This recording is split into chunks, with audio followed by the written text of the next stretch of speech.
Christophe sur France Maghreb 2. Le Grand Forum avec Christophe Fro sur France Maghreb 2. Bonjour tout le monde, merci d'être avec nous en direct sur France Maghreb 2, comme chaque jour de la semaine, du lundi au vendredi, de 17h à 18h30, durant ce mois sacré du Ramadan. Ça s'appelle le Grand Forum, les amis. Et on est là tous les jours, en ce jour 1 de déconfinement. Comment ça s'est passé? Eh bien, apparemment, il y a eu du monde. On verra cela dans quelques instants. Pour m'accompagner aujourd'hui, Hicham Tarak. Wesh, Hicham, bien, quoi. Bonjour, comment tu vas, Christophe? Salut tout le monde. Écoute, salut, ça Kamal. va nickel. Salut, Ça Philippe. va bien.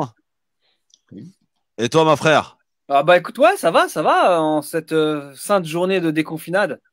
Ouais, Où, incroyable. Où j'ai fait le choix de rester à la maison, en fait. Tu vois, tout Ouais, simplement. un peu comme nous, quoi. Sauf Gamal Abina, qui s'est jamais confiné, finalement. Never. Ouais. Pourquoi Ouais. Gamal? C'est ton côté je n'obéis à rien? Non, pas du tout. C'est mon côté, je crève la dalle, je suis indépendant et si je travaille pas, je suis mort, quoi. Ah, Donc c'est le c'est vrai. réalisme. Ça s'entend. Ça s'entend. Mm. Philippe Boyaki, comment ça va? Il s'est déconfiné ou pas encore? Non, t'es fou. Non, nous, on a un palier de sécurité de 2 semaines encore et après, on verra, on avisera. Enfin, moi, à titre perso, ouais, mais les enfants, ils bougent pas, quoi. Je les aime, les enfants, je vais pas les envoyer à l'abattoir. Ouais, C'est tu clair. as raison. Bien joué. Alors, on en reparlera, bien entendu, dans quelques minutes avec vous. Vous pouvez nous appeler au 01 40 33 9000, réagir en commentaire sur Facebook France Maghreb 2 en live, sur Christophe Le Grand Forum, bien sûr. On a encore parlé de la porte-parole du gouvernement. Preuve qu'elle nous a encore bien enfumé hier, puisque Sibeth Ndiaye a été pris en flag dans son bureau lorsqu'elle était interrogée par BFM TV. Regardez avec quoi elle a été prise en flag. Bonjour à tous, bienvenue dans BFM Politique, votre rendez-vous de la mi-journée du dimanche. Un dimanche évidemment particulier aujourd'hui puisqu'on est à J-1, c'est demain que la levée progressive du confinement aura lieu. On sera dans un instant avec Sibeth Ndiaye, la porte-parole du gouvernement. Elle répondra à toutes les questions que l'on se pose à la veille du confinement. Vous l'avez vu, elle est en train de se préparer, Sibeth Ndiaye. Elle était dans son bureau, peut-être pas tout à fait consciente qu'elle était filmée comme vous avez pu le voir. BFM Politique avec vous, Sibeth Ndiaye, bonjour. Merci d'être avec nous. Vous êtes en direct depuis votre bureau. Je ne vous vois pas, mais j'imagine qu'on va vous voir dans un instant. Je voulais également présenter mes excuses aux téléspectateurs puisqu'on vous a vu il y a un instant en train de fumer une cigarette, ce qui est ce qui était le cas, et vous ne saviez sans doute pas que vous étiez à l'antenne et que ça n'était que quelques secondes avant la prise d'antenne. Voilà. Bon, elle en rigole, hein. Pas particulièrement déstabilisée par ce qui s'est passé. Est-ce que ça vous a choqué? C'est la question qu'on vous pose sur Twitter, le Grand Forum FM2, à laquelle vous répondez depuis hier. Eh bien, quelle est la tendance, mon cher Fufi? On va vous le montrer en direct. Voilà. La tendance Évidemment, sur pour voter. Twitter, le Grand Forum FM2, vous n'hésitez pas. Voilà. Alors, on va rafraîchir la page pour être bien sûr que les chiffres ne sont pas tronqués. Est-ce que les gens sont choqués ou pas? Choqués à 63,8%. Oh, franchement. Hicham, franchement, c'est choquant. Alors, écoute, moi, je vais pas te mentir que j'ai répondu à ton petit sondage et j'ai mis que j'étais pas choqué. Parce que je trouvais que c'était pas du tout important. Ça ne nous a pas empêché, je crois, de vivre cette journée normalement. Moi, personnellement, je pense pas en faire des cauchemars ce soir. Mais voilà, c'est non. Je sais pas quoi te dire. Voilà. Gamal, est-ce qu'on en fait trop, peut-être, autour de la porte-parole du gouvernement? On attend. Moi, je pense que comme elle multiplie les incartades, comme elle passe son temps à faire n'importe quoi et dire n'importe quoi, je rappelle tout de même que c'est quelqu'un qui nous a servi une fois que de porter un masque, c'était un geste technique. Chacun son interprétation de la technique. Hein. Il n'y a pas plus débile que de porter un masque. Un enfant de 2 ans peut le faire, mais bon. Et là, l'attraper en contravention, je rappelle qu'elle est là pour montrer l'exemple un petit peu, de la loi E20 qui interdit de se montrer en train de fumer en public et encore moins dans les médias. C'est problématique. Ensuite, au-delà de ça, il y a un côté classieux que vous aurez jugé. Elle manque beaucoup de classe. Avec cette cigarette à la figure, c'est un peu vulgaire. Donc, j'allais dire que pour quelqu'un qui est là pour porter une image et une parole, c'est un peu light. Donc, c'est pas que ça me choque, ça m'empêche pas de dormir. Effectivement, là, je rejoins les jeunes. Mais il y a quand même un rapport à l'exemplarité qui est un petit peu, qui manque, on dira. Ouais. Bon, alors peut-être qu'on en fait trop. Moi, je trouve qu'on en fait un peu trop vis-à-vis de Sibeth Ndiaye. On s'en prend un petit peu facilement à elle. Peut-être que c'est parce que c'est plus facile. Je sais pas. Vraiment. J'ai ce petit côté un petit peu. We are the world. Non, mais je veux dire, Sibeth Ndiaye, voilà, c'est quelqu'un qui ressemble pas trop aux autres énarques qu'on a l'habitude de voir. Tu vois, elle a son style. Ça lui a été reproché d'avoir parlé facho. Et je me suis quand même laissé prendre d'analyser quand même, nous aussi, on participe à ce lynchage. Et c'est pas bien. Quand même, je vous rappelle que Madame Schiappa, qui est quand même quelqu'un de tout à fait respectable, avait dit que c'était un exemple pour ces jeunes filles, quand même. Qui donc? Sibeth Ndiaye, elle était un exemple pour les jeunes filles. C'est ce que Madame Schiappa avait dit. Eh ben, ça, je trouve ça raciste. Voilà, puisqu'on va parler de choses qui fâchent. C'est facile de dire que Sibeth Ndiaye, qui n'est pas très intelligente dans son comportement, dans son expression, l'histoire des masques, encore une fois, je rappelle, c'était tellement ridicule que ça en devenait risible. Moi, j'ai envie de dire, un raciste, il ne dira pas à un noir ou à un arabe qu'il est bête parce qu'il est bête. Il évitera de lui dire parce qu'il est raciste. Alors que quand on dit à un type qui est bête, quelle que soit sa couleur, il est bête, là, on n'est pas raciste, on est honnête. Et moi, je pense que quand Mme Schiappa nous dit que Sibeth Ndiaye, qui est très très loin d'être une lumière, est un exemple, je suis désolé, pour moi, c'est pas un exemple. On a eu d'autres ministres qui étaient aussi d'origine africaine et qui étaient des lumières, il n'y a pas de problème, qui étaient de grande qualité, qui n'étaient pas ridicules dans leur prise de parole. Ceux-là sont des exemples. Mais l'exemplarité par Sibeth Ndiaye, et je vais prendre un autre exemple, Fadela Amara, pour moi, ce sont des contre-exemples, tout simplement. Ils ne sont pas à la hauteur. Hicham? Écoute, je rejoins Gamal sur ce point parce que il est vrai que on aime bien donner en pâture. Ça, c'est même pas des exemples. Donner en pâture certains profils de personnes. Et là, en fin de compte, c'est comme, enfin, tu me diras peut-être que je fais des parallèles assez un petit peu tirés par les cheveux, mais quand on a voulu changer la loi du travail avec la loi El Khomri, je sais pas pourquoi, mais à chaque fois que tu sais que ça clash, tu as toujours des profils qui sont pas du tout, je dirais pas, c'est pas que je te parle pas de légitimité, mais on a l'habitude toujours de mettre comme des têtes de Turcs, des boucs émissaires. Et c'est jamais ces gens-là qu'on voit tout le temps en fin de compte, tu vois. Quelqu'un qui a réellement pris les patins, c'est pas quelqu'un qu'on met à des postes comme ça. Par exemple, El Khomri, pour moi, ça a été un fusible. Alors, on a pris plein la bouche. Sibeth Ndiaye, c'est exactement la même chose. Aujourd'hui, dans la tête du facho, on se dit que c'est la merde. En France, il y a une gestion incroyable qui a été catastrophique de cette crise sanitaire. Bah, le facho, il voit en plus une fille qui est issue de l'immigration, si je puis dire, tu vois, de couleur. Donc, bah, tu sais, il y a des parallèles à faire, hein, tu vois, il y en a plein. Donc, je vais loin dans ce que je te dis, mais je le pense sincèrement. Je pense que c'est vraiment voulu qu'on mette des gens qui peuvent paraître incompétents à des postes clés. Mais vraiment de manière. Bon, alors dites-nous ce que vous en pensez, évidemment, hein, en nous appelant au 01 40 33 9000 ou en commentant sur Facebook, France Maghreb 2, Christophe Le Grand Forum. Tiens, Fifi, qu'en penses-tu, toi? Est-ce qu'on n'en fait pas un peu trop sur Sibeth Ndiaye? Est-ce que le moindre faux pas, tout de suite, on lui saute dessus à pieds joints? Philippe? Bon, ça se voit que le mec est concentré, c'est ouf. Non, c'est ça. J'avais coupé mon micro parce que comme je clique pas mal sur certaines choses, donc c'était un petit peu désagréable pour vous et donc je pense à éteindre mon micro quand je ne suis pas à l'écran. Alors oui, pour revenir à Sibeth Ndiaye, écoute, moi je suis désolé, je vais pas m'interdire de dire à quelqu'un parce que il serait de ceci ou de cela, de couleur, de religion, d'appartenance réelle ou supposée, qu'il est bête parce qu'il est bête. Elle fait des bourdes sur bourdes. Moi, si elle est dans son bureau et qu'elle est toute seule, qu'elle a envie de fumer sa clope, pour moi, ça me gêne pas outre mesure. S'il y a des collaborateurs dans son bureau et qu'elle fume sa clope et qui sont non-fumeurs, ça pose un souci parce qu'il y a la loi santé et travail qui a été oublié la loi, oui, effectivement. Ouais, non mais du coup, quand tu es un représentant de l'État, c'est pas qu'il faut pas être, tu vois, de se dire ouais, ils sont ultra clean, on ne fume pas, on ne boit pas, on ne fait pas ceci, ce sont des êtres humains, ils vont faire ce qu'ils veulent dans leur intimité, dans leur lieu privé, elle est toute seule dans son bureau, si elle a aéré, etc. Bon, voilà, mais s'il y a des gens autour, ça pose un souci parce que ils vont prendre la clope dans la tête alors qu'ils sont peut-être non fumeurs et qu'ils n'ont pas demandé à être des fumeurs passifs.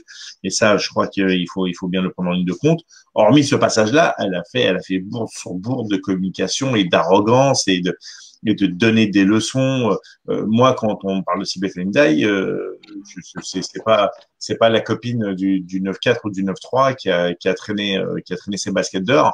C'est une personne issue de la bourgeoisie sénégalaise, de la très bonne et haute bourgeoisie. Et je suis pas un anti-bourgeois quand je dis ça, mais qu'on vienne pas me la faire passer comme Marlène Schiappa, essayer de nous la vendre en disant c'est un modèle de réussite pour les filles des milieux défavorisés, etc. Non, oui, c'est un modèle de réussite pour les milieux favorisés, pas de souci. C'est un modèle de réussite tout court par rapport à l'ascension sociale, mais la réussite, elle se situe où? Dans l'excellence ou dans la décadence? Je suis désolé, elle est censée être une spécialiste de la communication. D'ailleurs, c'est pour ça qu'on l'a mis à ce poste-là. Hicham, t'as un casque ou pas? Non, j'ai pas de casque. Ouais, c'est aussi le retour derrière qui sifflote. Mais voilà, ce que je veux dire par là, c'est que qu'on nous prend pas pour des plus bêtes que nous sommes. Elle a fait des erreurs. Ouais. Je me suis entraîné, j'ai un week-end pour ça.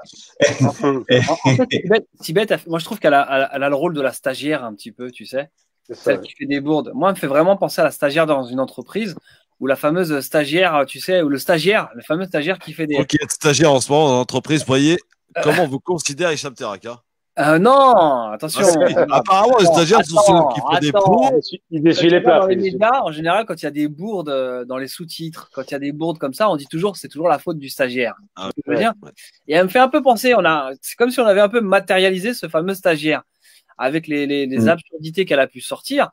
Donc, elle me fait un peu penser à ça, tu vois. Donc, demain, t'as nos amis de la politique qui nous diront, ouais, bon, elle était là, c'est parce qu'on savait pas où la mettre, en fait. Tu vois ce que je veux dire? Voilà. Moi, j'ai envie de dire un truc simplement pour contrebalancer évidemment. La propagande minable qui consiste à servir la soupe à l'extrême droite. Je vais te donner des exemples qui sont très, très parlants. On a eu quelqu'un que j'aime pas, mais je vais quand même la citer parce que malheureusement, elle a les qualités que de ses défauts, on dira. Rachida Dati était excellente. C'est quelqu'un qui était opérationnel, extrêmement brillante dans la prise de parole, qui maîtrisait ses sujets, qui était bonne dans son ministère au niveau de la justice. Ensuite, on a eu Najat Vallaud-Belkacem sur la question de l'enseignement. On a eu Taubira. Ça, ces femmes-là étaient excellentes, indiscutablement, intelligentes. Voilà. Et ensuite, on a les contre-exemples. Bon, on a cette Sibeth Ndiaye, El Khomri qui a essuyé les plâtres et qui a disparu immédiatement. Fadel Amara qui était vraiment la caricature de la banlieue. Pour dire que, en termes d'image caricaturale, dans ce qu'on appelle la diversité, on a des bons comme des très mauvais. Et on a la même chose au niveau gouvernemental. Je veux dire, quand on voit la prise de parole de Véran, quand on voit la prise de parole de certains ministres, que ce soit dans la sécurité d'État, je parle de la police, ou que ce soit sur la question de l'enseignement avec Blanquer, on se pose des questions sur leur qualité. Et là, on pourrait les critiquer. Ils sont critiquables. Sans parler de la gestion gouvernementale du Covid qui a été catastrophique, où on n'a eu que des pas en avant et des pas en arrière. À tout point de vue, c'est mauvais. Mais ce qui est malheureux chez cette Sibeth Ndiaye, c'est que malheureusement, elle multiplie les incartades intellectuelles, je mets des guillemets, et c'est une façon un peu de disqualifier une nomination qui a été faite d'une personne qui n'est pas forcément compétente. C'est la question de la compétence qui est à soulever. Et elle disqualifie de par sa couleur par rapport aux fachos tous les autres qui sont sans doute excellents et qui auraient mérité sa place. Donc le problème, c'est une question de choix de personne et non pas de choix ethnique, évidemment. Donc il faut être capable de dire quand quelqu'un est mauvais qu'il est mauvais, indépendamment de son origine ethnique et certainement pas de sa classe sociale, puisque c'est une grande bourgeoise. Bon, allez, on est de retour très vite dans un instant, les amis, juste après la pub, en direct sur France Maghreb 2, avec vos appels, 01 40 33 9000 si vous voulez nous rejoindre, avec sur vos commentaires, bien sûr, sur Facebook France Maghreb 2, sur Twitter, sur Christophe Le Grand Forum, et Twitter, donc pour voter et répondre à la question. Est-ce que vous êtes choqué par la clope de Sibeth Ndiaye dans son bureau pris en flag par BFM TV? Eh bien, vous répondez. Donc, pour l'instant, vous êtes choqué à 67%. Le Grand Forum FM2 sur Twitter. Info, les amis, jeudi, il sera avec nous. François Burga sera notre invité jeudi, exceptionnel, dans ce Grand Forum. Ah oui, grand homme, absolument. Merci d'être resté avec nous dans un instant. On est de retour. Le Grand Forum avec Christophe Roux sur France Maghreb 2. Bon. Alors, on est en direct évidemment sur France Maghreb 2, sur Christophe Le Grand Forum. Qu'est-ce que ça dit, mon cher Philippe? Quels sont les commentaires de nos spectateurs, téléspectateurs d'ailleurs? Téléspectateurs, effectivement, qui nous passent le Salem. Sibeth, elle le cherche en même temps. Non mais vous rêvez. Gestion de la crise très bien pensés. Au contraire, pensez pas qu'ils sont abrutis, loin de tout, et bien pensés et bien orchestrés. Ça, c'est Alex Cast. Je crois que tu dois faire partie de la minorité qui avait une bonne gestion de la crise du gouvernement, mais c'est ton droit et on le respecte. Zizou nous dit faire le buzz. Bertrand Charles qui nous dit as-tu déjà pris, toi, non-fumeur, un véhicule derrière un fumeur? C'est vrai que c'est super désagréable. Et si bête sera, si bête, pardon, c'est pas facile. Hein. Et si bête s'était construit un personnage, point d'interrogation. Je travaille avec ce type de fonctionnaire A+, il ne respecte rien. Nordine qui nous dit les politiques, c'est comme les jours qui passent, de pire en pire. Salam alaikum, Nadia, grande fidèle auditrice et bonjour, Nadia. Auditrice du Grand Forum. Voilà. Donc les avis sont... Il faut comprendre les non-fumeurs. Hein. Moi je le dis. Ça c'est vrai. Par contre, moi qui suis fumeur, j'évite de fumer dans un endroit où c'est fermé, etc., et que ça pourrait gêner des gens. Vous voyez ce que je veux dire? Ça m'arrive de fumer dans le studio à la radio, mais j'évite quand même. Voilà. J'essaie d'aller.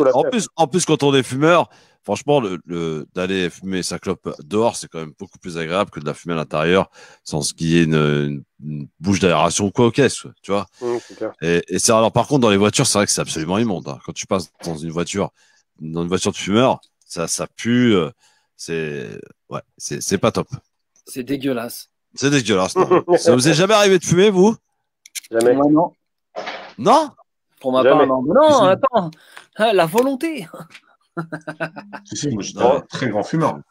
Philippe, t'as jamais fumé de ta vie? Si, t'es fou. Ouais, j'étais hardcore. Enfin, j'aimais pas la cigarette fade.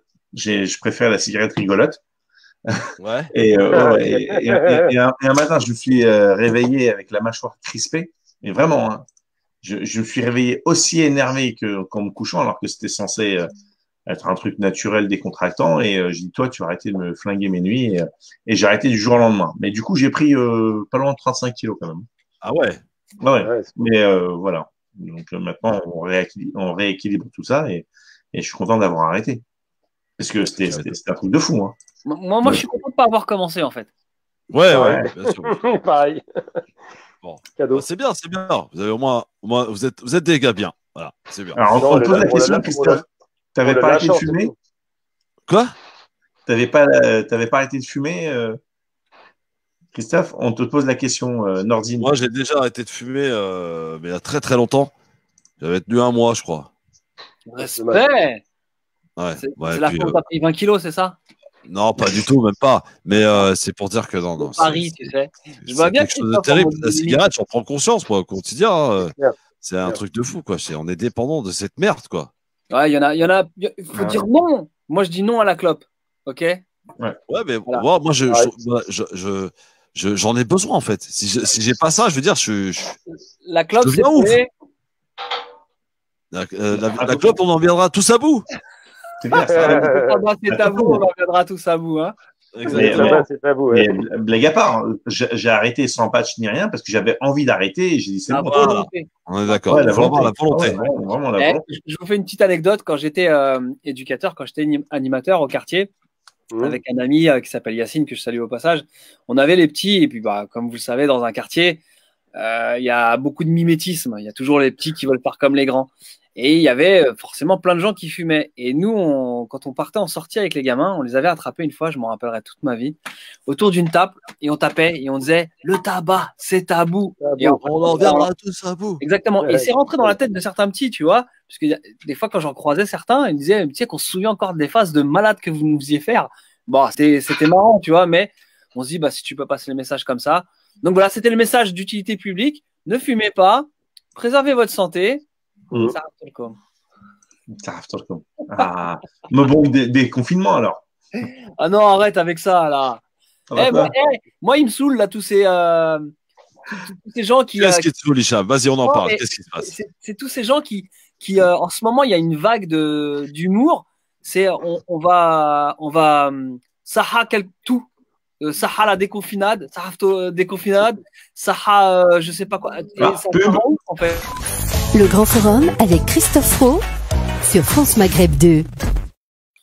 On est en train d'arabiser. De retour sur France Maghreb 2, c'est même pas aperçu qu'on avait fini la pub. Notre Hicham Terra, tellement était énervé. Bon, faisons profiter nos auditeurs de France Maghreb 2 qui nous rejoignent. Qu'est-ce qui t'énerve, moi, Hicham? Qu'est-ce qui t'énerve? Moi, je rejoins Islam Seili, qui est aussi un de nos chroniqueurs sur France Maghreb 2. Oui. Et en fin de compte, il faisait une vidéo où il a très bien résumé ce qu'il dit, ce que je pense. C'est que en ce moment, je crois que ça doit être sûrement l'effet Ramadan. C'est tous ces gens qui te disent, dès qu'il se passe quelque chose, Saha, par exemple là c'est un déconfinement, Saha déconfinement de Koum, tu vois ce que je veux dire? En fait, quand on est en train de mettre des Saha et des Koum partout, tu vois, et je trouve ça arrivant. Alors au début c'est marrant, Philippe je laisse passer parce que c'est Philippe, d'accord? Mais les personnes qui sont dans ce délire de Saha, ça y est, c'est pas amusant en fait, c'est plus rigolo. Voilà, c'est juste ça. C'était mon petit coup de gueule du jour. Bon, ok. Merci, ma frère. Mignon. Alors, déconfinement, justement, on en parle. En France, des magasins des Champs-Élysées ont levé le rideau. Regardez ce reportage de France 24. Et autre effet très attendu de ce déconfinement, la réouverture de certains commerces, même si les bars et les restaurants restent fermés pour l'heure. On rejoint sur les Champs-Élysées à Paris Clovis Casali. Bonjour Clovis, est-ce qu'il y a du monde ce matin sur la plus belle avenue du monde? Il y a un peu de monde sur les Champs-Élysées ce matin, certes moins que d'habitude, mais on voit des gens sortir du métro pour aller travailler, car dans ce quartier des Champs-Élysées, il y a de nombreux bureaux et il y a ces commerces, ces coiffeurs, ces petits commerces qui ont eu le droit de lever le rideau, contrairement aux centres commerciaux de plus de 40 000 mètres carrés. Certaines boutiques, néanmoins, ont décidé de ne pas ouvrir aujourd'hui. Ce n'est pas le cas de ce magasin de maquillage et de parfum qui est juste derrière moi. Selon les employés de ce magasin, eh bien, il y a un peu moins de monde que d'habitude, mais il y avait une petite file de personnes qui attendaient avant l'ouverture pour pouvoir effectuer des achats. C'est une journée très attendue, ce jour de déconfinement par les Français, mais bien sûr aussi par les commerces qui n'ont eu aucune recette pendant plusieurs semaines de confinement. Alors ici sur les Champs-Élysées, donc il y a un petit peu de monde, mais moins que d'habitude. Et c'est aussi peut-être la conséquence des consignes des autorités de privilégier à tout prix le télétravail.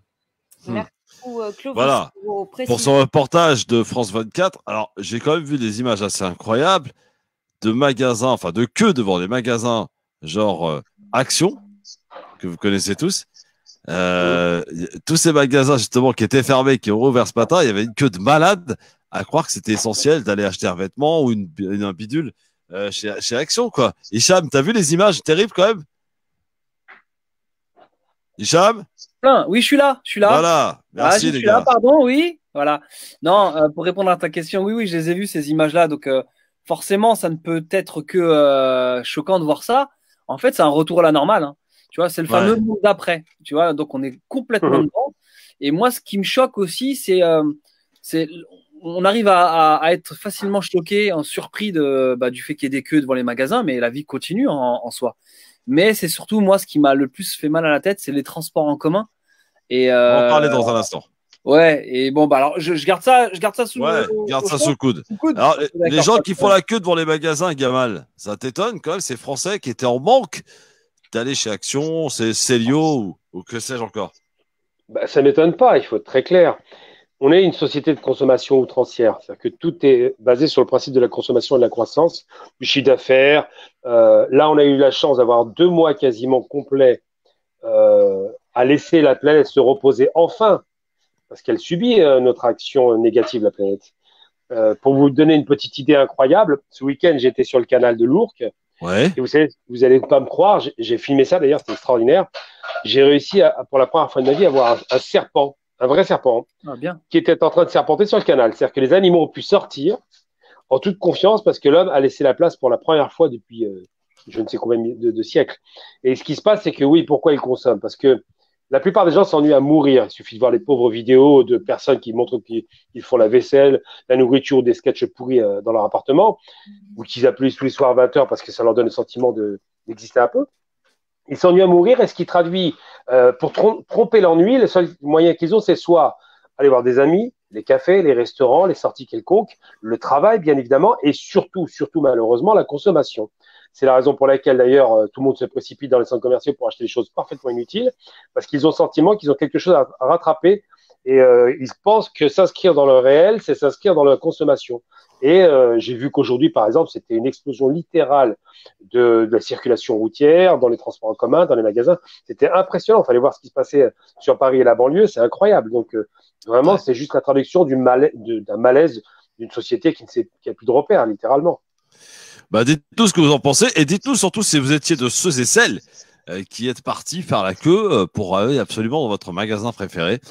Appelez-nous 01 40 33 9000 ou en commentaire sur Christophe Le Grand Forum ou France Maghreb 2. Justement, on en parlait il y a quelques instants avec Hicham, avec Gamal. Métro, ligne 13. Bah, a priori, il y avait du monde, même beaucoup de monde pour le premier jour de déconfinement. Direction la gare de Saint-Denis. Regardez, hallucinant. Oui, la distanciation sociale est tout bonnement impossible à respecter dans cette rame de métro. Et les stickers collés au sol paraissent bien ridicules actuellement. Alors ces passagers, on ne peut pas leur en vouloir parce que nous étions avec eux à la station Saint-Denis, porte de Paris. Ils ont attendu ce métro 40 minutes. Il a eu 40 minutes de retard. Et ils nous disent tous qu'ils n'avaient pas le choix, qu'ils sont obligés de monter dedans parce qu'ils doivent aller travailler et qu'ils ne peuvent pas avoir plus de 40 minutes de retard pour aller travailler.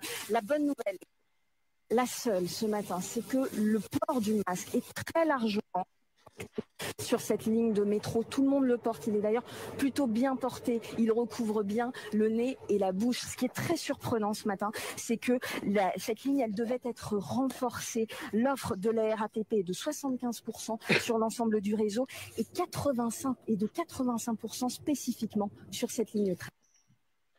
Voilà. Bon, ligne 13, on peut pas dire que la distanciation soit respectée, hein, les amis. Il y avait du monde dans les métros, dans les RER, aux heures de pointe. Un truc de fou, quoi. La ligne 13, c'est un classique, hein, j'aurais dû dire. Ouais, mais ça fait 40 minutes de retard pour un train, Gamal. Alors, premier jour du déconfinement. Mais c'est des salauds. Mais il faut être clair, la ligne 13, ils auraient dû mettre, non pas 85% du trafic, 150%. Bah oui. Ils ne respectent pas les usagers de la ligne 13 depuis toujours, indépendamment de cette crise. Vous avez toujours 5, 10 minutes, un quart d'heure pour avoir un train qui alterne au niveau de la fourche. Donc, c'est clairement un problème de la ligne 13. C'est pas un problème des usagers. Ils subissent ce que la ligne est. Et c'est une ligne qui vaut rien, simplement.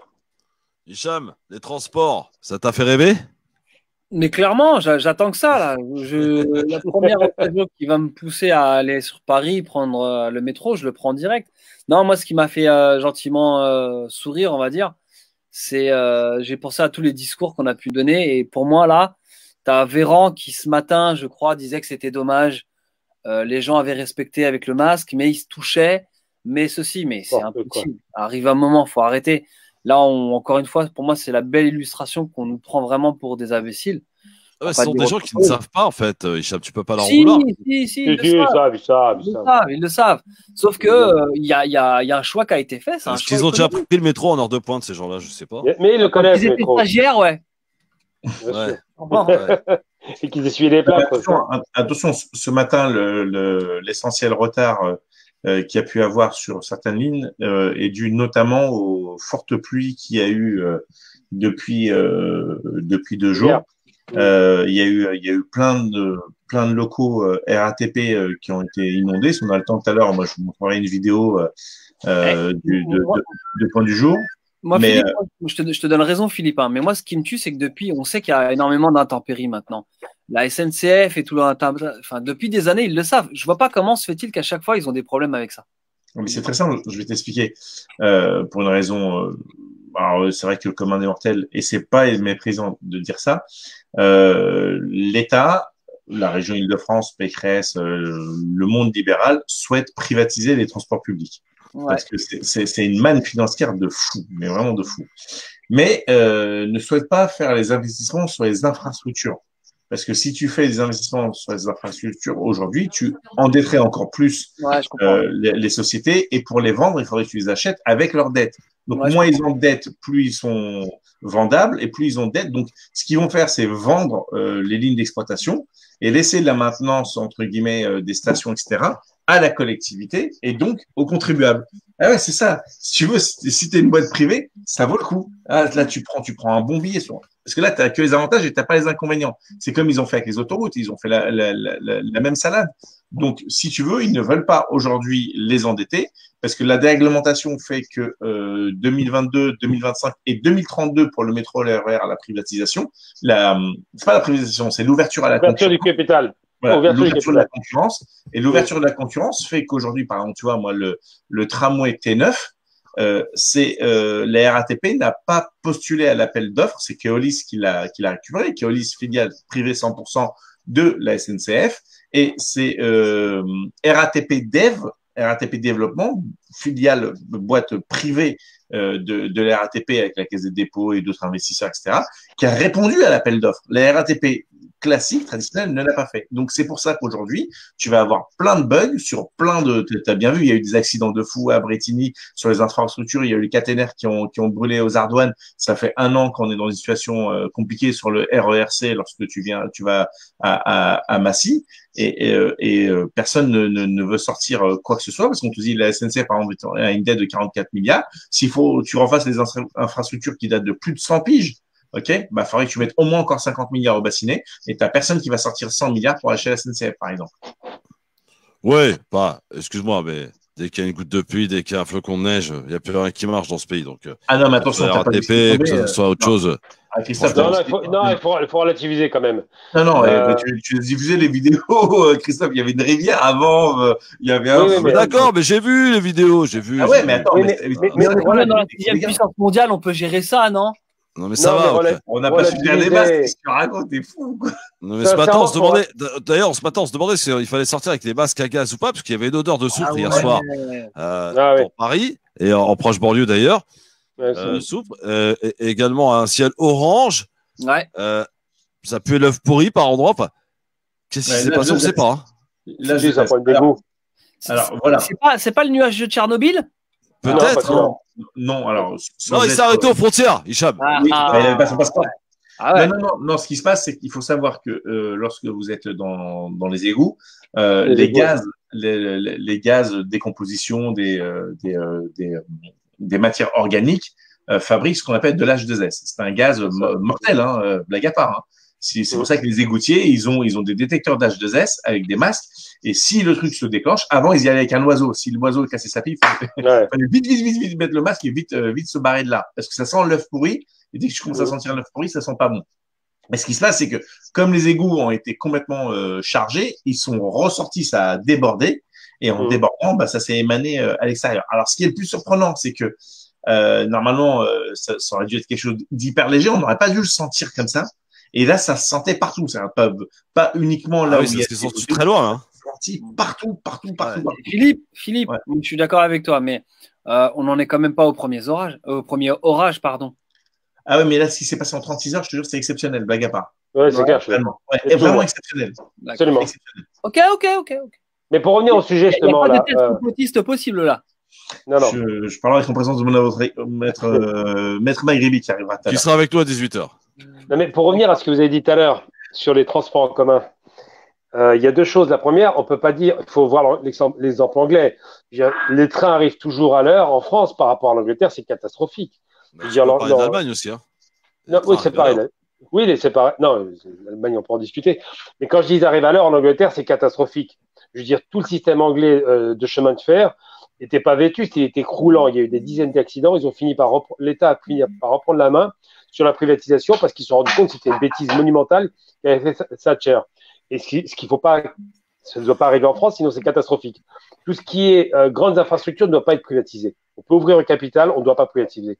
Ensuite, concernant l'afflux massif de passagers, je suis désolé, non seulement on savait parfaitement ce qui allait se passer, il y a pratiquement 2 mois de prison, les gens veulent sortir, et ensuite il aurait fallu organiser cela. C'est-à-dire qu'il aurait fallu faire en sorte que les gens passent par tranche, qu'on ne commence pas tous à 8 ou 9 heures, mais qu'ils fassent en sorte, par exemple, que ce soit des demi-journées de travail. Ça aurait été quelque chose d'intelligent, de telle sorte qu'il n'y ait pas cet afflux massif.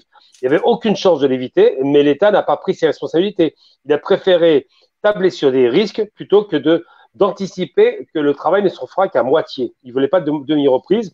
Bilan des courses, les gens ont pris des risques ce matin pour rien, juste pour satisfaire l'État, pour qu'il y ait moins de pression sur l'État.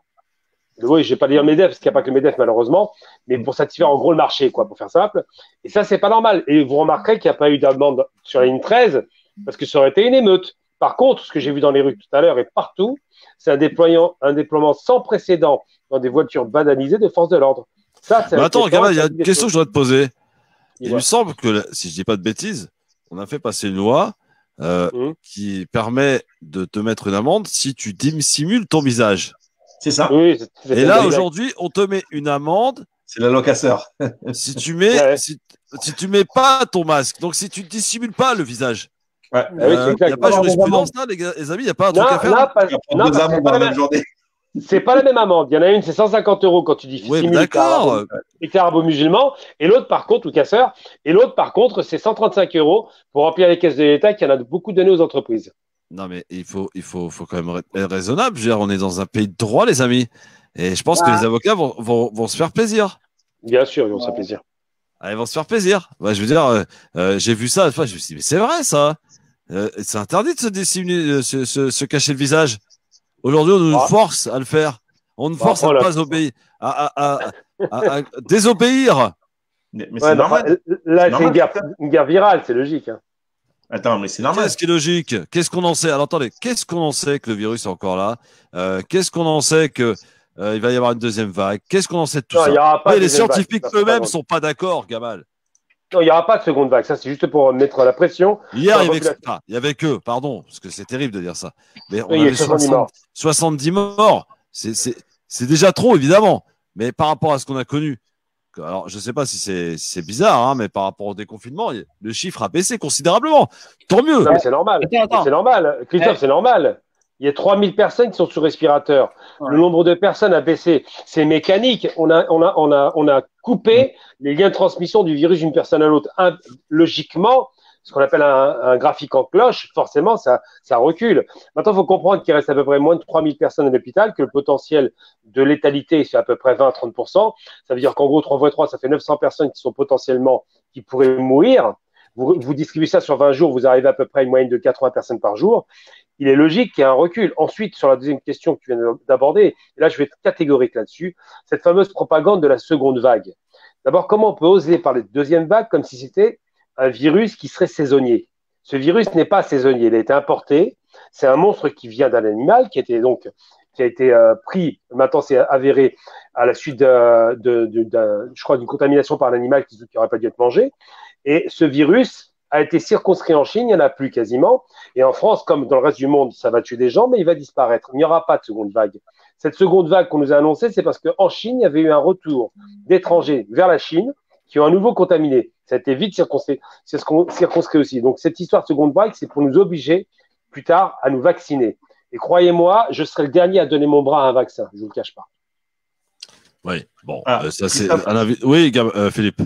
Christophe, info LGF, et on remercie notre chroniqueuse Soria Rachidi. Ouais, alors que je vous montre. Alors, c'est nos collègues et nos confrères du Figaro qui ont diffusé cette information, concernant les pluies d'hier et l'odeur forte et émanante d'hydrogène H2S, hein, c'est ce que le sulfure d'hydrogène, c'est ce que je vous ai dit tout à l'heure. Les Landes en alerte rouge, mais la même odeur s'est fait ressentir de manière assez violente à Los Angeles, à 9000 km de là. Oui, exact. Ouais. Voilà. Ah ouais. C'est bizarre. Bah écoutez, il y a un complot? Non, c'est une invasion extraterrestre. Ah ben j'aimerais bien. Et pourquoi pas? Tiens, ça serait cool. Hicham, ouais. Est-ce que ça serait satanique? Pourquoi satanique? Je sais pas moi. Juste humain déjà, tu vois. Je pense qu'il y a déjà. Non, déjà, alors, si tu parles de complot, il faut toujours dire cette phrase: on ne nous dit pas tout. D'accord. Comme disait le regretté dire, tu sais, ma fille, chez nous, il y a des choses qu'on ne dit pas. Voilà, exactement. Regretter dire, tu l'as bien dit. Non, écoute, après, je pense qu'ils ont aussi on suit la thèse officielle. Ils ont aussi des égouts à Los Angeles, donc forcément. Ah, Bien mais sûr. Est-ce qu'il a plu Voilà, la vérité est ailleurs, les amis, c'est bon, il n'y a plus de problème. Est-ce qu'il a La plu vérité est ailleurs. La vérité, c'est c'est pas ça. Oh, hey, il faut que je vous montre un truc, les amis. Il s'est passé un truc exceptionnel ce matin, c'est sur CNews. Encore CNews. Ah, j'ai vu, voilà. j'ai vu. Il le Ah dit. non, mais c'est extraordinaire, les amis. Énorme. Regardez. Énorme. Un Énorme. docteur qui qui en profite pour glisser son affection indéfectible aux musulmans. Regardez ce grand moment historique sur CNews ce matin. C'est énorme. Cécile vous demande, on a dit toutes les questions, est-ce que cracher dans la rue, c'est dangereux pour les autres? Oui, d'une façon Déjà, c'est générale. dégueulasse pour Voilà, commencer. mais- Oui, voilà. Enfin, si c'est à moi de répondre à ça. Allez-y, bah oui, vous êtes le médecin. Voilà, bien sûr qu'il ne faut pas cracher dans la rue, surtout pas sur son voisin. Et même si on crache pas, enfin, c'est vraiment quelque chose qu'on évite de faire. Alors, bien sûr, il y a des histoires liées à des rites religieux, au ramadan, par exemple, choses comme ça, qui font que les gens. Non, mais hormis ça, par exemple, il y a les sportifs qui le font. Et On des voit sportifs, beaucoup de gens oui, courir, bien sûr, qui au bout d'un moment il y a pas crachent. que religieux, il y a des comportements qui sont. Oui, vous êtes le médecin. Voilà. Attends, on va Bien sûr écouter. qu'il ne faut pas cracher dans la rue, surtout pas sur son voisin. Et même si on crache pas, enfin, c'est vraiment quelque chose qu'on évite de faire. Alors, bien sûr, il y a des histoires liées à des rites religieux, au ramadan. Rites religieux, au ramadan religieux, au ramadan religieux, au ramadan religieux, au ramadan religieux, au ramadan par exemple. Ça va, ça va. Ouais, c'est extraordinaire. Énorme. C'est énorme. Alec. Et ça, c'est un docteur, ça. Hein. Eh, Oui, docteur. on peut parler de son physique ou pas au docteur?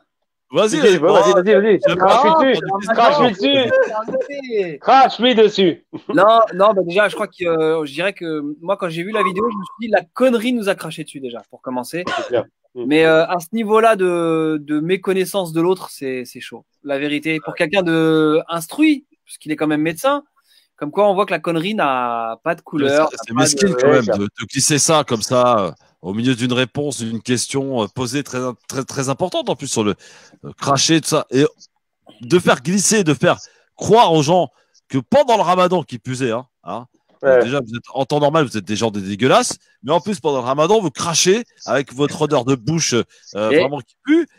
Mais vraiment, on est où là? On est où? Et ce qui est totalement faux, parce que là, comme je dis, il y a quelqu'un qui a posté. Bien sûr, bien sûr. Je la lutte aussi, Gamal, moi aussi. Quand j'étais petit, moi, ma salive, je la crachais pas, je la gardais. Tu vois? Je dis, petite soif. La soif. Bah oui. On s'en met pas la gorge. Non, mais c'est énorme d'entendre ça. Hein. Non, mais je t'explique en vérité. L'odeur que nous avons sentie hier vient du crachat des musulmans. Donc, le bon remplacement a commencé. Zemmour avait raison. J'allais le dire, Philippe. J'allais le dire. Il y a un complot. Continuez comme ça, vous allez passer sur CNews demain, les gars. Non, mais le problème, non, faut être très clair. Le problème de ce guignol qui est médecin, d'abord, c'est pas parce qu'il est médecin qu'il n'est pas débile. Moi, je connais un médecin. Je connais un dentiste à Marseille qui est complètement débile et pour autant, il est médecin. Mais bon, un petit crachat au passage. Non, je me suis pas empêché de cracher. Non, monsieur, il est traumatisé parce qu'il a entendu un jeune déliré, qui a une grosse connerie, agresser. Ouais, c'est un petit coup de crasse comme ça au passage. Attaquer Zemmour et lui dire je vais cracher dessus. Donc il a entendu Inch'Allah Bismillah Sa'af Turkoum, il s'est dit bon ben apparemment les musulmans dans leur tradition, quand ils croisent des Zemmour, ils crachent pendant le Ramadan.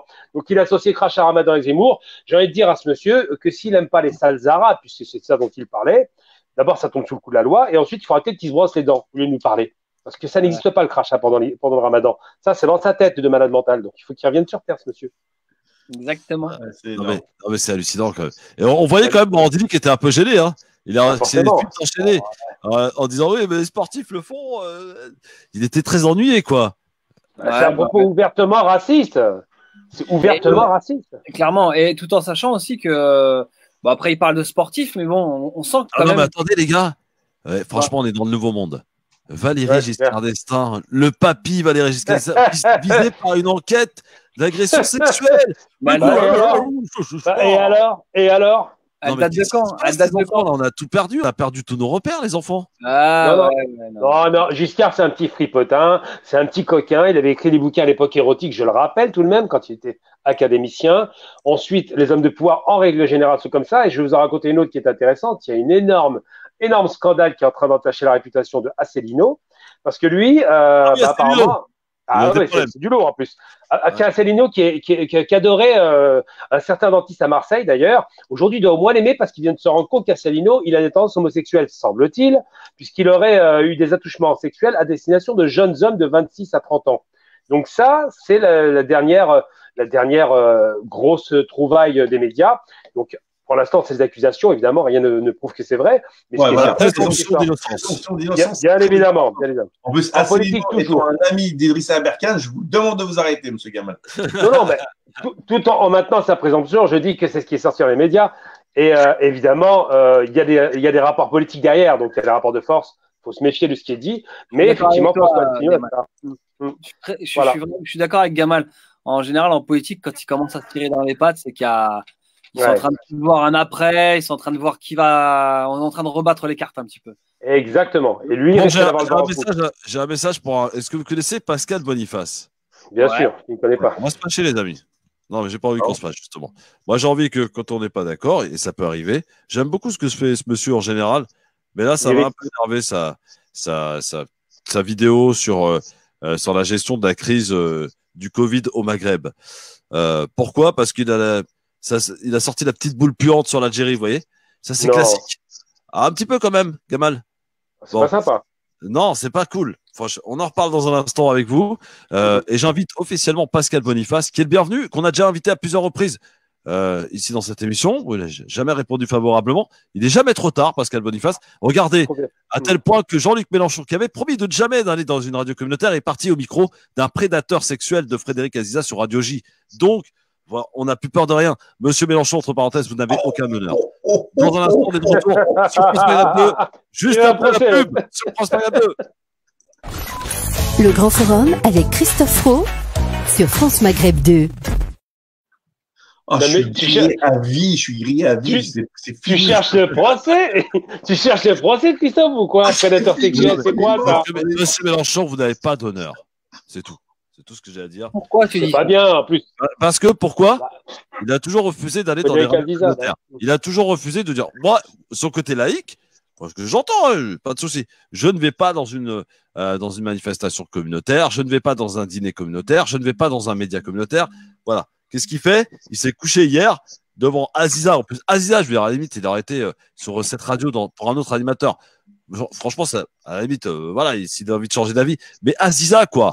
Le prédateur sexuel de Radio J, quoi, de LCP, le mec qui se glissait sous les bureaux pour voir sous les jupes des filles. Enfin, je veux dire, à un moment, il faut être sérieux quand même. C'est ça qu'on veut. Tu peux pas dire ça, Christophe, t'as pas les preuves. Ah bah excuse-moi, si, il y a les preuves, bien sûr que si, il y a les preuves, les photos. Pour l'instant, non, ça n'a pas été tranché en justice. Il faut faire très attention à ce que tu dis parce que ça pourrait lui rendre service finalement au père Aziza, pour lequel j'ai aucune sympathie d'ailleurs de Mélenchon. Il n'a pas été disculpé, hein. Non, mais il n'a pas été condamné pour l'instant. Donc, il faut faire très attention. Tu dis pour lequel il y aurait. C'est vaut mieux rester dans le conditionnel comme pour Asselineau. Apparemment, c'est un adepte des sous le bureau. Donc, chacun son truc. Oui, hein. Comme beaucoup. Mais je veux dire, tant qu'il n'est pas condamné, il ne faut pas le dire. Faut dire qu'il y a une suspicion. Quoi qu'il en soit, M. Mélenchon, qui a quand même avait dit je n'irai pas, il est allé. Voilà, se coucher, peut-être pour préparer sa future place au dîner du CRIF, je ne sais pas. Ah, peut-être qu'il est venu avec une culotte rose, on ne sait pas si l'autre regarde sous les tables. On n'en a aucune idée. Oh là, calmez-vous. Je ne sais pas. Parce qu'Hicham a mis un rideau rose derrière lui, ça a rendu compte. Moi, je vous entends plus, je passe sous un tunnel là. Ouais, ma frère. Non, c'est faut savoir que Aziza, c'est quelqu'un qui a agressé les gens quand même. Quand on n'est pas d'accord avec lui, il agresse les gens. Hein. C'est vrai. Très très virulent, c'est assez violent. C'est un petit frustré, on dirait. Physique et tout. Grave. Oui, il rentre sur la gueule des gens. J'aime pas trop le personnage, mais Vincent Lapierre s'en souvient encore. Oui, bon, lui, c'est pas non plus une crème, non, mais bon, ça oui, mais d'accord, mais voilà. Bon, ça fait partie. Voilà, c'est également quand. Alors c'est marrant parce que moi j'ai tweeté hier quand j'ai vu ça, j'ai dit mais Monsieur Mélenchon, après vous avoir insulté parce qu'il avait bien insulté, vous vous rappelez? Oui, il me rappelle. Pour l'affaire de Knoll, etc. Lorsqu'il avait attaqué le CRIF, mais Aziza faisait partie de ceux qui l'avaient attaqué de manière assez violente sur Twitter. Mais tu t'as pas d'honneur, tu retournes le voir, tu vas t'agenouiller devant lui. Mais qu'est-ce que ça veut dire ça? Oh. Ouais, ça c'est clair, c'est honteux, mais bon, en politique, c'est que des calculs, il n'y a pas d'honneur. Hein. Ouais, je suis d'accord. Ça se saurait. Voilà. Alors, dites-moi ce que vous en pensez, je sais pas. Par contre, recherchez-moi, mais il me semble qu'il y a eu une condamnation pour Aziza. Non, il n'y a pas de condamnation. Pour l'instant, non. C'est l'instruction. Et a priori, ils sont en train de négocier, mais il n'y a pas de condamnation. Bon, on va regarder ça. En tout cas, moi, je suis désolé, mon Gamal. les choses n'arrivent pas par hasard sur toi. Je veux dire, moi, celui qui est capable de me ramener une affaire sexuelle me concernant, je veux dire, il est pas né. C'est clair. Moi, je viens de recevoir un texto là. Christophe, on a entendu. Bon, il y a Carole qui dit que tu dois reconnaître le môme, hein, quand même, fais un effort. Tu dois reconnaître ton môme, Christophe, fais un effort. Ah ouais, bah écoute. Moi, Medjed, il vient de m'envoyer un message, Christophe. Il me dit je peux être témoin. Témoin de quoi? Le témoin du mariage. Je ne peux pas en dire plus. Écoute, je ne suis pas journaliste comme Idriss, moi. T'es foutu, Christophe. Oh là là, tout le monde il sort les cartouches là. Ah ouais, mais on a une carrière instaurée, nous. T'es fou. Arrive très vite. C'est connu, les animateurs radio. On sait très bien qu'ils ont une beaux gosses. Triple vie, quadruple vie, même, j'ai envie de dire. Surtout les Gilbert Montagnier islamistes, hein, surtout ceux-là. Ah bah, celui-là est terrible. Il est terrible. Ouais, mais c'est parce que justement, ils voient rien qu'ils se trompent pas. C'est pas mal, oui. Là, c'est d'accord. Là, c'est des Voilà. C'est l'heure des grosses têtes, les gars, les enfants. Il faut leur faire confiance. On est parti là. On a dit à Christophe, pas pris. Ah, pub. Ok. La pub. Le Grand Forum avec Christophe Roux sur France Maghreb 2. France Maghreb 2 pour la dernière partie de cette émission du Grand Forum. On s'est beaucoup amusé pendant la pub. Voilà. Bah oui, mais tout ça, c'est pas sérieux. Voilà, écoutez, ce que je voulais, ce n'est que de la radio, les enfants. Bon, clair. Je voulais quand même vous inviter à aller voir la dernière vidéo de Pascal Boniface qui a fait une petite gestion, un petit résumé de la gestion de la crise dans les pays du Maghreb, Maroc, Algérie, Tunisie.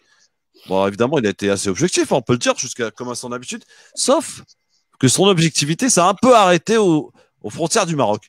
Puisque pour l'Algérie, il a peut-être glissé des petites...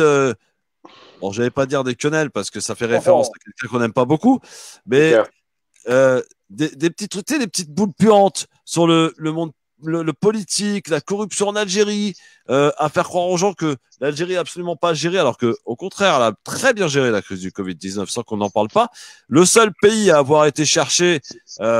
eh bien, les masques, les respirateurs, et d'avoir envoyé son armée pour pas avoir de problème sur les tarmacs, si vous voyez ce que je veux dire. Moi, j'ai trouvé ça en dessous de la ceinture de Pascal Boniface, ça m'a déçu. Toi, tu le connais, Gamal, ça t'étonne ou pas qu'il est comme ça, envie de glorifier la royauté pour s'assurer une petite place dans son riad à Marrakech, je ne sais pas. Non, mais moi je suis déçu par lui pour une simple et bonne raison, c'est que s'il envoie les bouts de puante, il faudrait peut-être se rappeler de son passé. J'étais à l'époque invité aux soirées de l'ambassade d'Algérie et il lui trônait en bonne place, Pascal Boniface. Il était très bien vu par l'Algérie. Qu'est-ce qui se passe ? Il faut qu'on parle. Il se lâche un peu, là, je sais pas ce qui lui arrive. Ouais, Pascal, je sais pas, bon, t'as envie d'aller au Maroc, t'es en vacances, je comprends, il n'y a pas de souci. C'est un bon pays, le Maroc, les Marocains sont accueillants. Non, mais la limite, c'est pas. On va écouter. Vas-y, excuse-moi, gamin. Oui. Non, je disais, les Marocains, c'est pas le problème des Marocains, c'est juste une question de. On n'est pas en concurrence avec le Maroc, c'est une concurrence saine s'ils font les bonnes choses. Le problème, c'est que Boniface, à l'époque de l'Ancien Régime, ça ne lui posait pas de problème de dire que l'Algérie était bien. Maintenant, apparemment, ça pose plus de problèmes, donc c'est dommage, à mon sens. Surtout pour un type que j'apprécie, qui fait un travail extraordinaire. Moi aussi, c'est ça qui m'a un peu surpris et déçu, quoi. Ouais, c'est décevant, effectivement. Bon, Hicham, t'as rien à dire ? Bah, j'ai dit, si, je pense qu'il va être invité au prochain Marrakech du Rire, c'est peut-être pour ça. Il a annulé celui-là, cette année.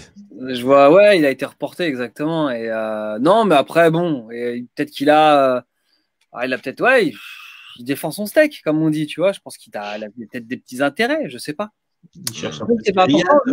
Je suis sur Twitter et je trouve qu'il y a des interventions qui sont plutôt pertinentes. Ah oui, absolument. On le répète, c'est quelqu'un qu'on apprécie beaucoup. Exactement. Et qui a plutôt des bonnes réactions. En plus, qui était la cible du prédateur Aziza. Ils peuvent pas le voir, hein, Boniface. Boniface, il a fait un livre sur lui. Hein, pour dénoncer l'escroquerie d'Aziza.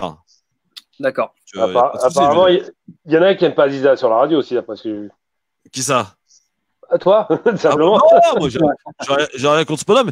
Mais c'est les mecs qui font les gros bras lorsqu'ils sont à plusieurs face à quelqu'un et lorsqu'ils ont la police qui les protège à côté, c'est trop facile ça. Viens faire les gros bras, viens dans le studio, on va parler, mon ami. On a des choses à se dire si tu veux. C'est un clown, c'est un clown, c'est pas un mec sérieux. Donc, Algérie, voilà. sérieux. Non, mais Vous êtes juge et parti. Aman nous dit. Bah, non, on n'est pas parti, on est là. Qui a dit qu'on était parti?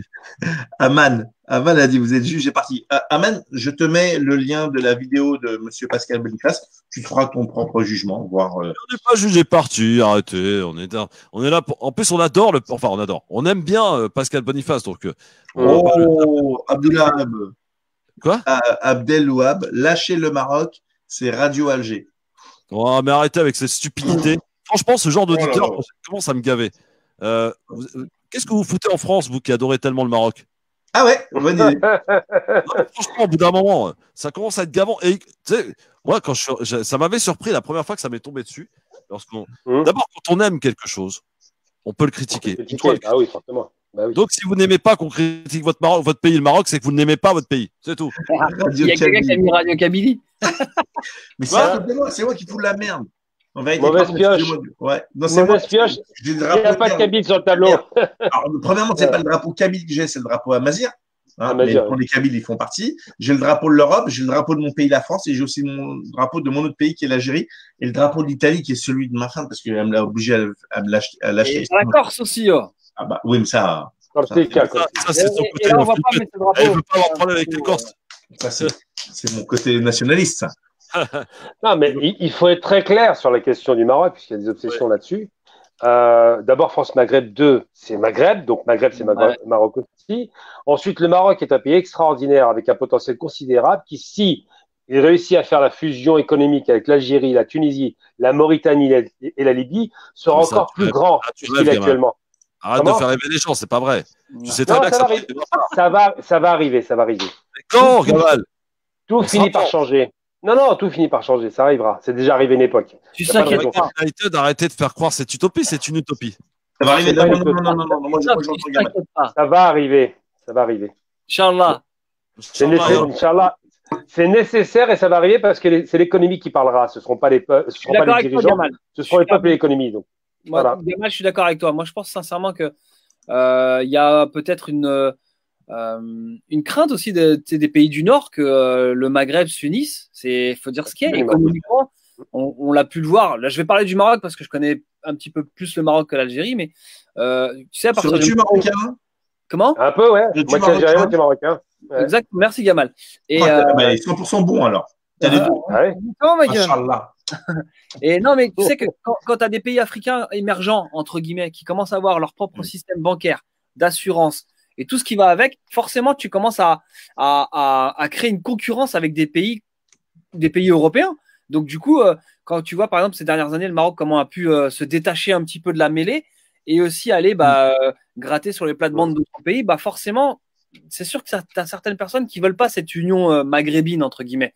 Tu vois? Mais moi aussi, comme Christophe, moi. À commencer par eux-mêmes, ils n'en veulent pas. Ben ouais. Je vais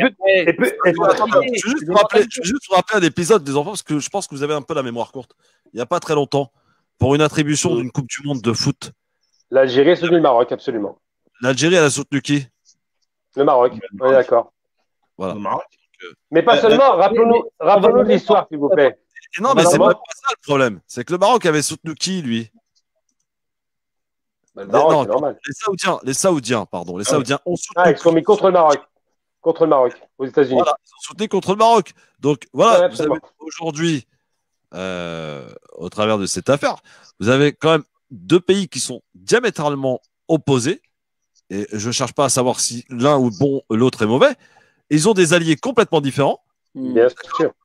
Et de faire croire aux gens qu'il va y avoir un rapprochement et que ça serait les autres qui voudraient pas que le Maghreb s'unisse, c'est pas vrai.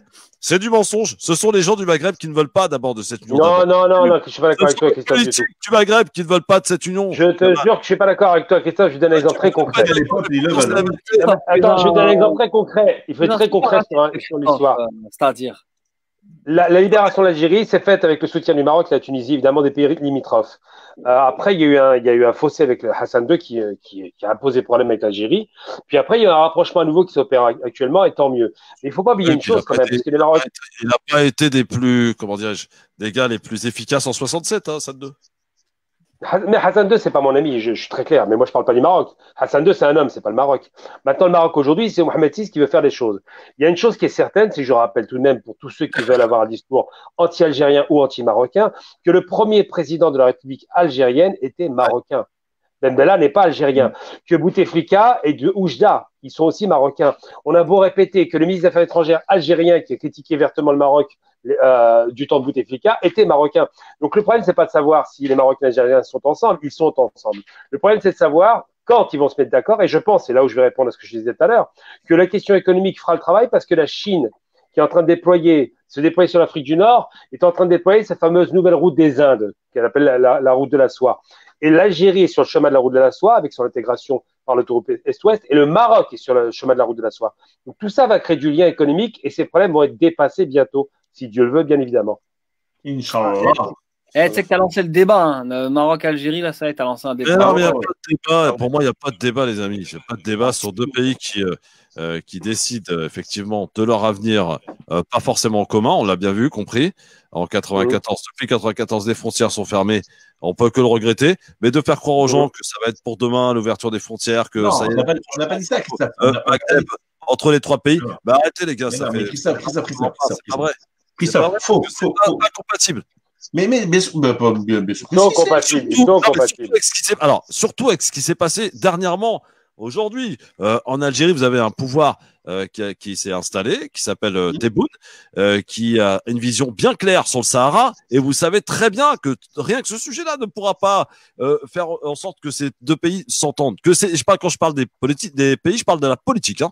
Les peuples se sont toujours bien entendus, se sont mariés entre eux, ils se respectent, se considèrent comme frères, il n'y a aucun problème. Donc c'est pour ça que quand vous maîtrisez pas la politique, ne venez pas en parler et ne pas dire on est Radio Alger ou Radio Marrakech ou je sais pas quoi. Ça c'est du commentaire de comptoir. Non mais Christophe, moi je rejoins l'optimisme de Gamal et je le vois à chaque fois que j'ai à me rendre au Maroc pour le Forum de la mer ou le Marocco Festival Solar à Ouarzazate. Dès que je leur dis que je suis potentiellement un petit peu algérien, mais je suis accueilli mais d'une manière juste extraordinaire. Évidemment, et la même chose lorsque tu as un Marocain en Algérie. On voit que les Algériens ont débloqué des fonds pour redonner de la force à la banque tunisienne pour pas qu'elle ait à emprunter et se faire dépouiller par le FMI. Moi, je voudrais rendre hommage à Sa Majesté dans son discours il y a 2 ans pour la Marche verte. Je crois que l'Algérie a été citée 15 ou 17 fois. Notre sœur, notre peuple frère, la main tendue. Voilà, c'est clair, net et précis. Sa Majesté Mohamed VI a clairement montré des signes forts et puissants. Je vous rappellerai même autre chose. Pour l'enterrement de Sa Majesté Hassan II, celui qui, du début du cortège jusqu'à la fin, avait la main sur le cercueil et qui pleurait toutes les larmes de son corps, voilà, c'est le président Bouteflika. Il faut le dire clairement. Je voudrais vous dire que le président de l'Assemblée nationale en Algérie est marocain. Absolument. Ah ouais, donc qu'on arrête de nous machin, etc., de nous opposer. Ce sont deux peuples frères. On n'a même pas besoin de dire ça. Je veux dire, c'est tellement logique. Et c'est même gravissime d'ailleurs qu'on soit obligé de s'en justifier. Non, c'est l'explication de texte. Il faut s'expliquer les choses. C'est la diaspora ici qui crée des tensions qui n'existent pas là-bas. Parce qu'ils ne maîtrisent pas les choses. Moi, quand je parle du Maroc, quand je parle de l'Algérie, quand je parle de la Tunisie, je parle de la politique. Moi, quand je parle du Maroc, je parle de sa décision d'avoir été au Yémen aux côtés des Saoudiens, qui est une catastrophe et qui est une insulte pour le peuple. Voilà. Quand je parle du Maroc, ça peut être... Bah oui, bah, ils sont sortis, mais on me dit, quand tu dis ça, on me dit ouais, mais ils y sont plus. Bah ouais, mais ils y ont été. C'est quand même une catastrophe. Maintenant, il faut savoir pourquoi ils y vont. Il faut être très clair. Le Maroc, si, il y a une raison. Il y a une raison. C'est pas une raison, c'est pas cadeau. Ils y vont pas pour que les bon. Ils y sont allés pour une seule raison. C'est parce que. Salam, Maghali. Ils y sont allés parce que c'est Saoud qui paye les avions, c'est tout. Ni plus ni moins. Il y a une pression de l'Arabie sur le Maroc, malheureusement, qui va disparaître, on espère, ça commence. Mais c'est ça la raison. Ensuite, je rappelle une chose pour la belle image, parce qu'il faut pas l'oublier. Moi, quand la Coupe du Monde, si les Marocains arrivent en finale, je suis Marocain. Les Algériens en finale, je suis Algérien. Et ce qui s'est passé à la dernière Coupe du Monde, c'est que tous les Marocains au moment où l'Algérie va en finale pas de la Coupe du Monde, de la Coupe d'Afrique, tous les Marocains ont le drapeau algérien parce qu'ils soutiennent leurs frères. Et ça, c'est une image incroyable. Non, mais c'est fort, non. C'est évident.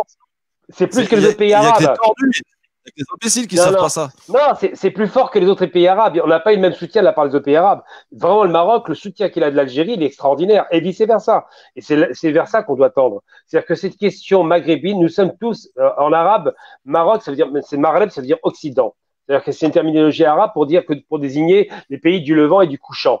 Nous sommes tous dans l'absolu marocain. Voilà, tout simplement. Nous sommes tous maghrébis. Moi, ce qui m'intéresse, et on va en finir là-dessus. Nous sommes tous maghrébis. Non, mais oui. Absolument. Allez, exactement. La conclusion est magnifique. Non, mais juste pour conclure. Merci de me mettre. Merci beaucoup. Ce qui m'agace, c'est que beaucoup de personnes, soit dit en passant intellectuelles, essaie de faire croire au peuple et au petit peuple que justement, il va y avoir une union entre ces pays-là du Maghreb. Arrêtez, vous êtes des menteurs. C'est tout ce que j'ai envie de vous dire, moi. Aujourd'hui, clairement, ça n'arrivera pas. Ça arrivera. C'est certain que ça arrivera. Je vous demande de vous arrêter, M. Fro. Je vous demande. Arrêtez-le. Arrêtez de mentir. Ça arrivera sur la base économique, Christophe. Ça n'arrivera pas politiquement. Ça arrivera. Quand je dis ça, je ne dis pas que je n'espère pas. Je l'espère de toutes mes forces, même que on a compris, mais ça arrivera. Mais aujourd'hui, au vu des choses, ça n'arrivera pas. Arrêtez de faire croire des choses qui ne sont pas vraies. Mais ça arrivera sur la base économique, c'est sûr que ça va arriver. L'Europe s'est bâtie sur l'acier et le charbon avec des pays qui se détestaient, qui se sont fait la guerre pendant pratiquement 200 ans. C'est la France et l'Allemagne. 200 ans de guerre. Ils se sont fait 4 guerres avec 60 millions de morts pour se mettre d'accord. Nous, on n'a pas à se passer. Des petites escarmouches à la frontière dans le sud, c'était rien. Ce qui s'est passé avant cette guerre, le soutien de la part du Maroc, de l'Algérie, de la Tunisie, tous ces pays soutenaient. Ça va arriver sur la base économique, j'en suis persuadé. J'ai aucun doute là-dessus. Et vous serez très étonné de savoir que la zone la plus tendue actuellement sera la zone qui va trouver la solution économique. On en reparlera plus tard quand ça va se faire, mais le Sahara occidental sera la solution de l'Afrique du Nord. Mine de rien. Bon, merci d'être avec nous en direct sur votre radio France Maghreb 2. Là, vous voyez, je suis en train de lire un truc entre l'histoire d'un avion qui serait arrivé envoyé par l'Algérie au Maroc. Le Maroc a démenti. Enfin, excusez-moi, tout ça, c'est des petits bras, quoi. Allez, Maître Maghrébi, comment ça va? Ça va super, et vous? Comment ça va? Bien, en forme. Ça va, hein? Pour lundi, ça va. Ça va bien. Bon, je vous présente Hicham Terrak, Gamal Abina, Philippe Pouriaki. Salut. Si vous avez des questions à poser à Maître Maghrébi, profitez-en. Les enfants. J'en ai une. On m'a envoyé une question à vous poser, Maître Maghrébi. Eh ben, on va lui poser dans un instant. Piège, hein. Non. Et j'aimerais bien aussi qu'on parle d'une grosse opération qui vous tient particulièrement à cœur, cher maître. C'est les fameux Corans en braille par l'Institut Églantine. On va en parler dans un instant, mais peut-être question donc qu'on a envoyé à Philippe Poiriaki pour Maître Maghrébi. Oui. La question est très simple. C'est une maman qui a demandé une aide dans une municipalité. Et on lui a demandé de fournir les documents suivants et elle a été choquée. J'ai eu un super réseau jusqu'à maintenant, j'espère que je vais vous entendre. Hein. Non, si vous ne nous entendez pas, on va arriver, on est déconfiné maintenant. Pas Philippe, là Vespa, tu nous entends? Là, je vous entendais plus, alors ça marchait très très bien et là, j'ai eu un petit bug. Bon, je vous alors entends. vas-y Philippe, essaye de poser ta question, Philippe. Alors, c'est une maman qui a demandé une aide alimentaire au CCAS de la ville d'Orly. Et on lui a demandé de fournir son matricule CAF, sa quittance de loyer et son reçu du solde de son compte bancaire. Hein? Est-ce légal? Alors, est-ce que c'est légal? Disons que normalement, pour pouvoir bénéficier de l'aide alimentaire, c'est sous condition et en fait, ça dépend de la situation familiale et de ses revenus. Après, ce qu'il faut savoir, c'est que c'est souvent les assistantes sociales qui s'occupent de délivrer les aides alimentaires. Donc, elles doivent en tout cas vérifier les ressources. Et souvent, la CAF permet, d'avoir recours aux documents de la CAF, ça permet de pouvoir justifier de sa situation et de ses ressources. Donc, c'est pas illégal, mais est-ce que voilà pour le compte bancaire, demander le relevé du compte bancaire, le solde du compte bancaire. Est-ce que ça c'est légal? Alors moi, j'irai peut-être pas jusqu'à non, je peux pas te dire que c'est illégal et je peux pas te dire que c'est légal non plus. Il faut il y a pas de sur ça, j'aurais pas de précision parce que c'est une pratique qui se fait souvent pour pouvoir justifier justement des aides. Parce que comment tu peux justifier qu'au niveau de tes ressources t'es limité, si ce n'est justement en fournissant à ton assistante sociale ton relevé bancaire. Non mais il y a ce secret bancaire, c'est pas possible. Parce que le numéro de CAF est fourni à l'assistance sociale, ça ils le connaissent de toute façon, et comme ça tu vois les ressources des gens, tu peux demander l'avis d'imposition. D'ailleurs c'est sur ça qu'on se base pour avoir l'autorisation familiale, mais le relevé de compte bancaire pour le solde, c'est illégal. Il y a pas d'obligation, mais c'est pas non plus. Ce que je dis, c'est que c'est une pratique qui se fait. C'est une pratique qui est quand tu veux justifier que vraiment t'es dans une situation financière qui ne te permet pas, tu dois les justifier. Ou sinon, peut-être à la limite, ce qu'elle aurait pu faire, c'est faire signer une attestation sur l'honneur. D'accord. Alors, à tous ces amis là qui mettent les commentaires, j'y connais rien au Maghreb, j'y connais un peu plus que toi, parce que déjà, moi, quand je connais pas quelque chose, je la ferme. Voilà.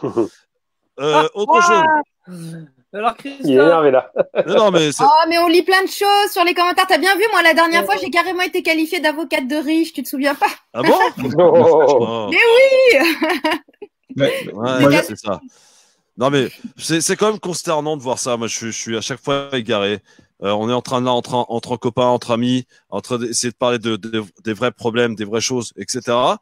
Et quand vous avez une opinion qui va à l'encontre de certains, vous êtes qualifié tout de suite de, tu vois, c'est quand même incroyable quand même de refuser.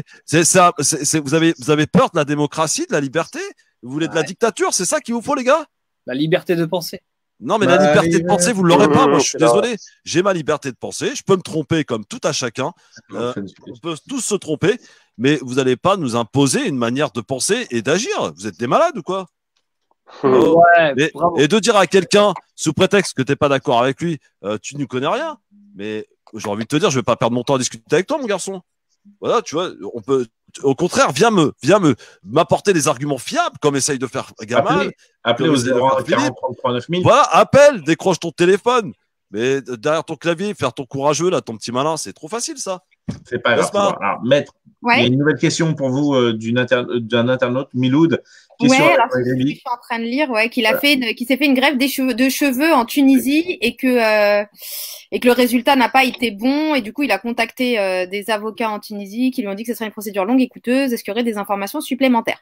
Alors là par rapport à ça, je vais un peu botter en touche parce que moi je suis compétente en droit français, je suis compétente en droit français mais pas en droit tunisien. Par contre, ce que je peux lui préciser, c'est que, et ça c'est avec certitude, c'est que les Français ou même les Franco-Tunisiens qui se rendent dans des pays étrangers pour pouvoir bénéficier de soins ou que ce soit comme là par exemple une greffe de cheveux ou de la chirurgie esthétique ou autre, même des soins dentaires, c'est pas reconnu en France et c'est pas pris en charge en France. Donc il y aura aucun recours en France. Les seuls recours qui peuvent exister, ce sera en Tunisie, et quand bien même ce seraient des professionnels de la santé français. À partir du moment où ça s'est passé là-bas, c'est les tribunaux là-bas qui sont compétents. D'accord. Bon, très bien. Je voudrais qu'on parle avant qu'on termine cette émission, Besma, justement des Corans en braille. Alors, ça te tient particulièrement à cœur ce projet, depuis des années maintenant. C'est un peu tardivement que tu as relancé l'opération, mais il vaut mieux tard que jamais. Alors, explique-nous ce pourquoi tu aimerais que les auditeurs et auditrices se mobilisent. Alors, c'est vrai que depuis à peu près 7 ans, je mène des challenges avec mon entourage et l'entourage de mon entourage pour récolter des fonds pour aider au financement de Coran en braille. Alors, généralement, on fait ça au début du mois du Ramadan. Là, le contexte a été assez particulier. Il y avait beaucoup de personnes qui étaient endeuillées. Ça a été assez difficile, donc j'ai pas pu relancer la cagnotte au début du mois du Ramadan.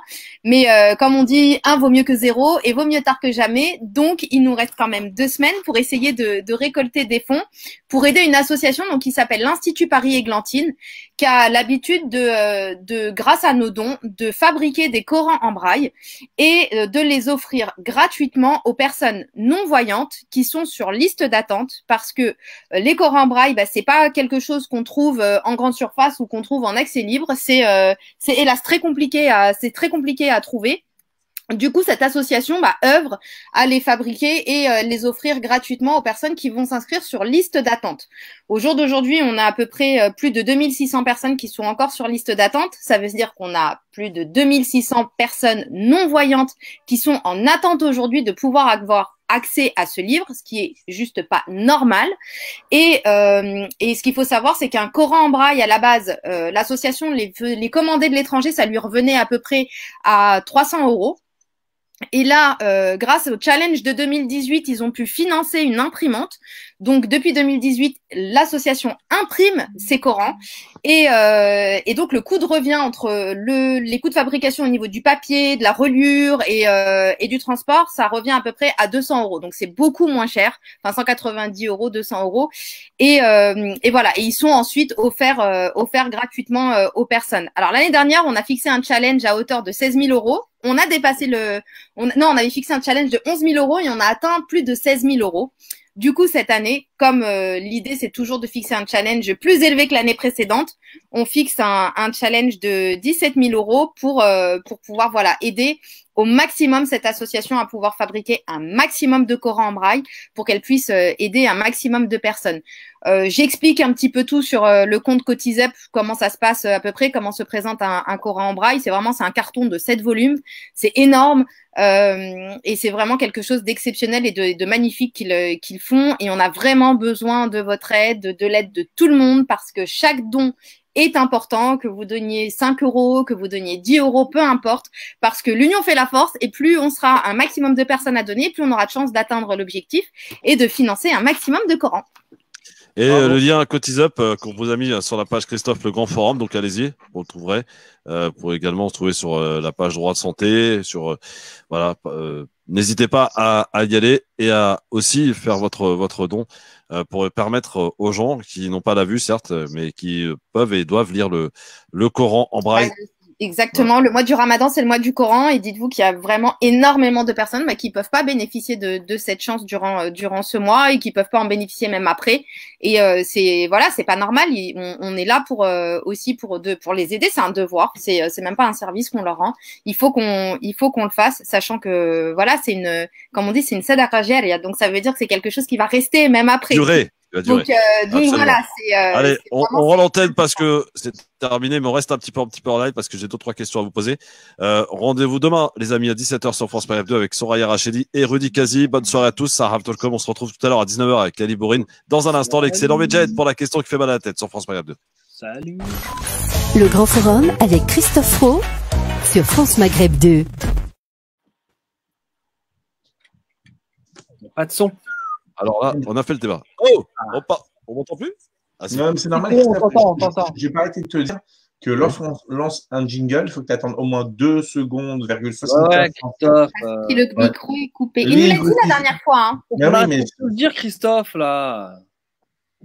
C'est quoi le problème là? Il y a révolte dans l'air, c'est ça? Il y a une révolte dans l'équipe? aussi malentendant, tu vois. C'est pas que non-voyant, c'est aussi malentendant. J'imagine la cagnotte. Merci de m'avoir laissé parler des Corans en braille et d'avoir pu faire passer l'annonce. Merci beaucoup. Bravo. Attends, on est encore en live. Mais il y a beaucoup de commentaires, hein. C'est un truc de ouf. Hein. Dès qu'on commence à parler, Gamal. Ouais, c'est clair. Je compte sur vous pour faire passer l'information et à vous aussi les auditeurs. Faites passer l'information autour de vous. Alors j'ai une question très importante, qui m'a été posée par Nadia sur Facebook justement, qui dit avec cette nouvelle restriction, cette nouvelle règle des 100 km à vol d'oiseau pour les attestations, comment ils peuvent faire appliquer une loi qui n'a pas été votée? Ah c'est pas possible. Mais c'est pour ça qu'elle n'est pas applicable tout de suite. Ils attendent justement qu'elle rentre en vigueur. Parce que là on nous dit qu'a priori à partir d'aujourd'hui, le 11 mai, non, dans quel on pourra se doter d'une attestation. C'est dans quelques jours. Oui. Je vous dis que c'était dans quelques jours. C'est comme les horaires au niveau des transports. Ça sera dans quelques jours. Donc quand ça sera voté. J'ai une petite question là à ce sujet-là par rapport à toutes les dispositions qui ont été prises pour gérer au mieux cette crise, n'est-ce pas? Combien de temps ça va durer là toutes ces dispositions? Parce que mine de rien, le système de vote de loi, de décret, tout le tintamarre, là, tout ce qui était mis en place depuis des années, limite siècles, on pourrait presque dire ça, est un petit peu mis à mal. Et moi, la question que je me pose à chaque fois, c'est quand est-ce qu'ils vont s'arrêter Et quand est-ce qu'on va avoir quelque chose qui ressemble un petit peu plus à une démocratie? Parce qu'il y a vraiment un terme qui ressort le plus en ce moment, c'est le fait que la démocratie en prend un sacré coup. Complètement, parce que là, en fait, on est dans ce qu'on appelle l'état d'urgence. Et lorsqu'on est en état d'urgence, le système juridique permet de faire voter des lois exceptionnelles qui vont venir porter atteinte en fait aux libertés fondamentales ou à la liberté d'aller et venir, bon, sous certaines mesures, mais en tout cas, c'est possible tant qu'on est dans l'état d'urgence. Et là, l'état d'urgence a été voté jusqu'à juillet. D'accord. Ça veut dire que jusqu'à juillet, ils peuvent continuer de prendre et voter des mesures qui vont porter atteinte à nos libertés fondamentales parce qu'ils considèrent que l'urgence et la sécurité nationale fait que c'est nécessaire. D'accord. Et justement, donc dans cette urgence-là, on peut y mettre un petit peu tout ce qu'on veut finalement. Oui, c'est tout le problème. C'est pour ça que nous tous, avocats pénalistes que nous sommes dans un état depuis quelques jours assez compliqué parce que plus les lois sont votées, plus elles portent atteinte et puis c'est compliqué parce que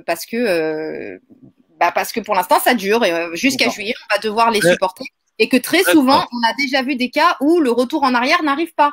Ça a été le cas quand il y a eu les attentats, quand il y a eu il y a plusieurs mesures qui ont été votées d'ailleurs au moment des attentats qui étaient censées être des mesures pour l'état d'urgence et qui sont encore applicables aujourd'hui.